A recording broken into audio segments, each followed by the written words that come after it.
တ်ဆွေများအားလုံးမင်္ဂလာပါ Copcat ကနေရလာတဲ့ဒေါ်လာတွေကိုတချင်းလုပ်ရင်းနဲ့ရလာတဲ့ဒေါ်လာတွေဘယ်လိုထုတ်မလဲ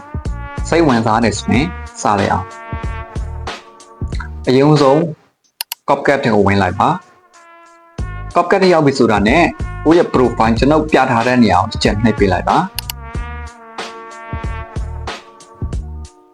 line မကောင်းလို့ကျွန်တော်အဲ့မှာ$1ပြထားတဲ့နေရာကိုထပ်နှိပ်ပေးလိုက်ပါ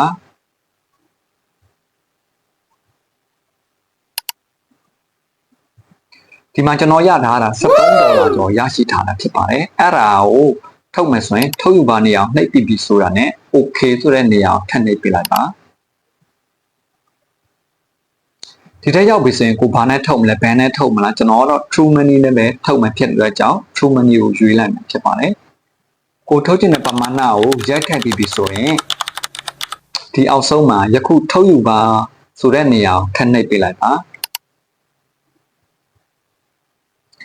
ဒီထက်ရောက်ပြီဆိုရင်ငွေထုတ်ယူမှုကိုအတီးပြုပါဆိုတဲ့နေရာကိုအတီးပြုပေးလိုက်ပါ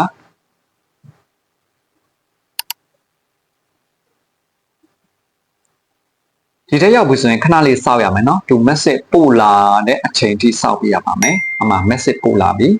အဲဆိုရင်ကျွန်တော်ရဲ့ True Money account ထက်ကိုပတ်စံဝင်လာပြီဖြစ်ပါတယ်ကြွားကြည့်အောင်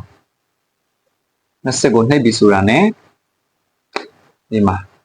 အဲ့ဒီမှာ400နဲ့15ပတ်ရရှိတာဖြစ်ပါတယ်$13ကို400နဲ့15ပတ်ရရှိတာဖြစ်ပါတယ်